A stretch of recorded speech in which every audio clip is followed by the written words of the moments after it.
In the second of a three-part series, Albuquerque Museum Curator of Art Andrew Connors looks at cultural evolution in New Mexico art.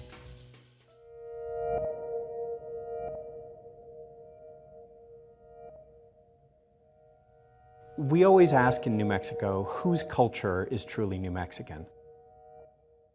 All of our cultures are truly New Mexican. It's not just a landscape that's static, it's a landscape that has existed over time, and human beings have created new culture within that landscape in a dynamic way.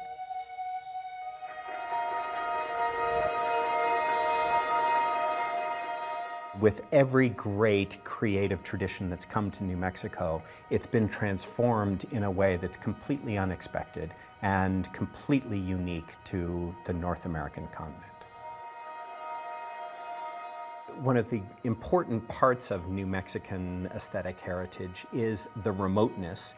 And so most religious objects during the Spanish colonial era were made at home.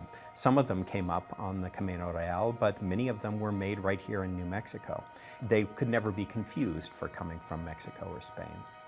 That tradition then was passed on generation to generation. By the 19-teens, Jose Dolores Lopez in Cordova, New Mexico, was creating commercially milled lumber window frames and picture frames and furniture, but he was carving them to decorate the functional objects. And then he painted them in addition to the chip carving. It was a later generation of Anglo visitors that really admired his chip carving and admired his aesthetics, but encouraged him to stop painting his work. By leaving it plain, leaving it unpainted, became a modernist aesthetic object. So is this a traditional object or is it a modernist object? And that push and pull has been consistent throughout the modern era here in New Mexico.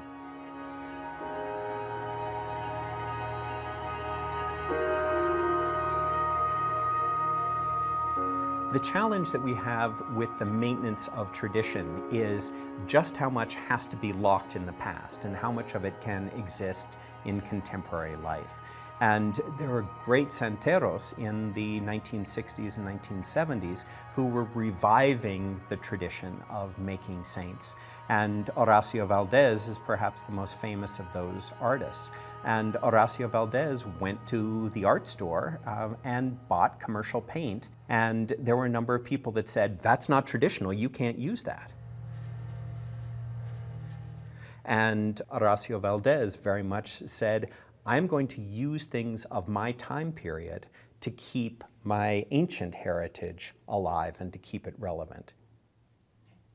In the same way, Luis Tapia says that he is the tradition. No matter where he goes with his sculpture, he is making traditional art because he is of that heritage.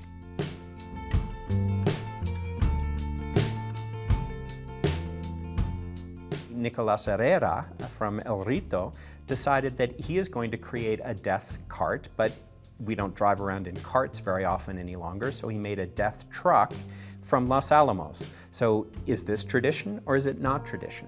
And Nicolas Herrera very much is a maintainer of tradition because he's constantly saying our contemporary life is much more full and much more rich when we know what came before. That sort of relevance and updating of stories keeps New Mexico alive and keeps culture relevant and interesting. We don't live in the past, we live in the present and we look forward to the future. So when traditional artists can do that as well, it means that the life and the art is going to remain fused and connected and viable.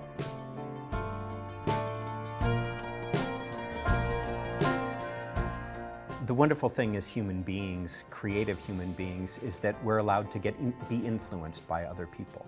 We're allowed to see the world through somebody else's filter or through somebody else's stories. And that's when things get very interesting and engaging, but it's also where things get a little difficult. Because who has the authority to tell the Pueblo story? Similarly, can a native artist respond to an art form that is an Anglo art form? Jason Garcia is a perfect example of that. A traditional potter from Santa Clara Pueblo creates a cartoon superhero using contemporary language, contemporary idiom as a way of saying, this is my heritage and I want it to remain active. I want it to remain powerful and communicative. Diego Romero is telling the story of the Pueblo Revolt, and he's using traditional ceramic vessels, but he's using gold leaf on the vessels, and the style that he is painting in is much more classical Greek figure painting than it is Native American. So does Diego Romero have the authority or permission to use Greek style painting to tell the Pueblo Revolt story? I don't think he needs permission. He's an artist, so he's bringing from the world. He is a man of the world and celebrating all of those stories and telling them using the visual language that he feels most appropriate for his message. The idea of appropriating somebody else's culture usually gets a very bad rap because we want to be true to ourselves. We don't want to be seen as stealing somebody else's heritage or their culture. But we do that all the time as human beings.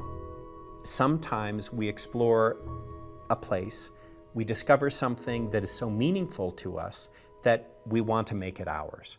When an artist comes in and says, I really like the way your culture does that, I want to try it too. That's a slippery slope. Sometimes that becomes a little bit dangerous.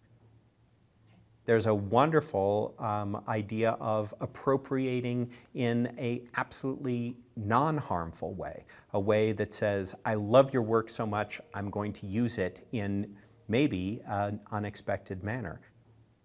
We have a wonderful painting of Jesus and the Sagrada Corazon, the Sacred Heart of Jesus, and the man who made it decided, I need a frame for it.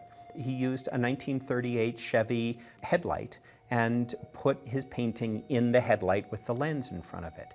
So the idea of appropriation in some cases simply means responding to the new things that are around you. We all respond to outside stimuli. We all respond to cultures and aspects of culture that are not our own. It's very important that in our contemporary society we allow for a variety of different voices and languages and cultures and heritages.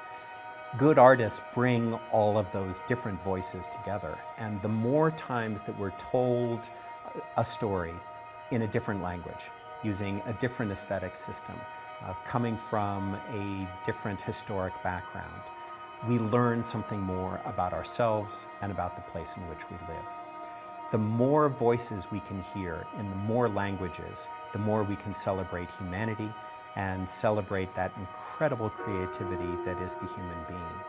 Human beings have this capacity to see in so many different ways and speak in so many different ways, to create paintings, to create sculpture, to create photography, all from different vantage points. And the more we expose ourselves to those different vantage points, the greater the understanding we will have of who we are as human beings and how we as an individual fit into the larger context that is the diversity of New Mexico.